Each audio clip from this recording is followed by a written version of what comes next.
రాష్ట్రంలో పీపీపీ పద్ధతిలో ఏర్పాటు చేస్తున్నటువంటి మెడికల్ కాలేజెస్ అంశం పైన మాజీ ముఖ్యమంత్రి జగన్మోహన్ రెడ్డి నిన్న నర్సీపట్నం వెళ్లి అక్కడ ఉన్నటువంటి మొండి గోడలు, ముళ్ల చెట్లు, పిచ్చి మొక్కలన్నీ కూడా చూసి ఆహా ఓహో అని చెప్పి ఆయనకు సర్టిఫికెట్లు ఇచ్చుకుని వచ్చినటువంటి సందర్భం మనందరం చూసాం.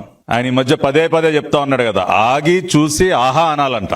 నిన్న కూడా చాలా అద్భుతంగా అక్కడ ఉన్నటువంటి మొండి గోడలు, స్లాబులు లేనటువంటి బిల్డింగులు, పిచ్చి మొక్కలన్నీ కూడా చూపించి చాలా అద్భుతంగా ఆయనే ప్రశంసించుకుని నానా రకాలుగా అనరాని మాటలన్నీ కూడా అని బురదల్లే కార్యక్రమాన్ని కొనసాగించి రావటం జరిగింది. నిన్న ఆయన ప్రత్యేకించి జీవోల గురించి మాట్లాడుతా ఉన్నాడు. చేతిలో ఏదో ఒకటి రెండు జీవోలు పట్టుకుని ఇదిగో నేను జీవో ఇచ్చా, ఇదిగో జీవో, ఈ జీవోలో అది ఉంది ఇది ఉంది అని చెప్పి జీవోల గురించి మాట్లాడుతూ ఉన్నాడు. సాధారణంగా ఎప్పుడు కూడా ఏదో జీవో కాగితాలో లేదంటే ఇంకొక రకమైనటువంటి పత్రాలు పట్టుకుని మాట్లాడే అలవాటు మనోడికి లేదు. ఎవడో రాసిచ్చినటువంటి స్క్రిప్ట్ చదవటం తప్పితే సాధారణంగా జీవో కాపీ పట్టుకొని నన్ను పట్టుకున్నాడు. మంచిదే, మేము కూడా అదే కోరుకుంటా ఉన్నాం.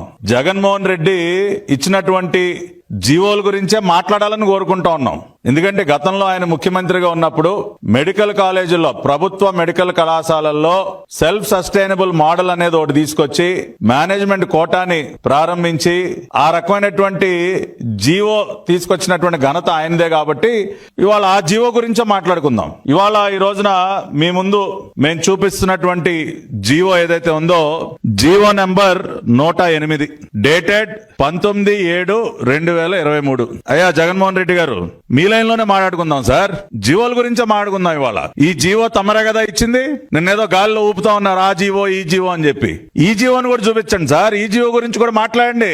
19/7/2023 రాష్ట్రానికి ముఖ్యమంత్రి మీరే, జీవో నంబర్ 108 ఇచ్చింది మీరే.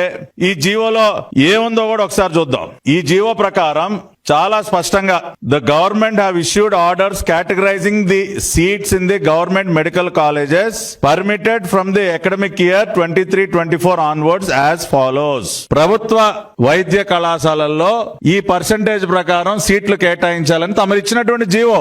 ఏముంది జీవోలో? 15% of total seats in each new government medical college shall be allocated to all India quota. 15% all India quota. Okay.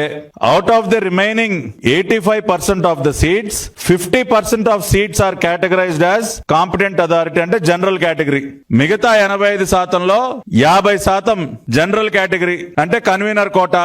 మిగతా 50% ఏం చేశారు సార్ తమరు?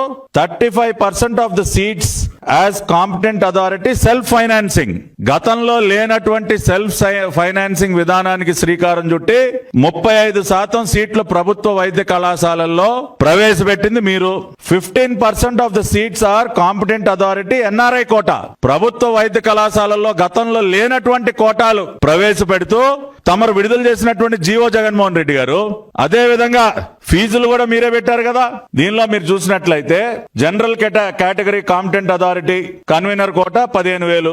సెల్ఫ్ ఫైనాన్సింగ్ విధానంలో 12 లక్షల రూపాయలు ఫీజు పెట్టింది కూడా మీరే కదా. ఎన్ఆర్ఐ కోటా 20 లక్షలు పెట్టింది మీరే కదా. మరి ఈ జీవో గురించి ఎందుకు మీరు మాట్లాడలేకపోతా ఉన్నారు? ఏమీ ఎరగనట్టు ఎందుకు నటిస్తా ఉన్నారు? ఇవాళ ఈ జీవోకి విరుద్ధంగా ఈ ప్రభుత్వం ఏమన్నా ఒక్క అడుగు ముందుకు వేస్తుందా?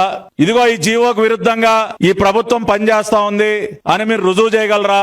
We are asking a straight question. మీరు విడుదల చేసినటువంటి జీవోకి విరుద్ధంగా ఇవాళ ఈ ప్రభుత్వం ఏమన్నా ఒక్క అడుగు వేరేగా ముందుకు వెళ్తుందా? మీరు చెప్పండి. కాకపోతే ఇక్కడ ఒక మంచి ఏం జరుగుతా ఉందో, పీపీపీ విధానం వల్ల అదనంగా సీట్లు ఏ విధంగా పెరగబోతా ఉన్నాయన్నది కూడా వాళ్ళు చెప్పాలి రాష్ట్ర ప్రజలకి.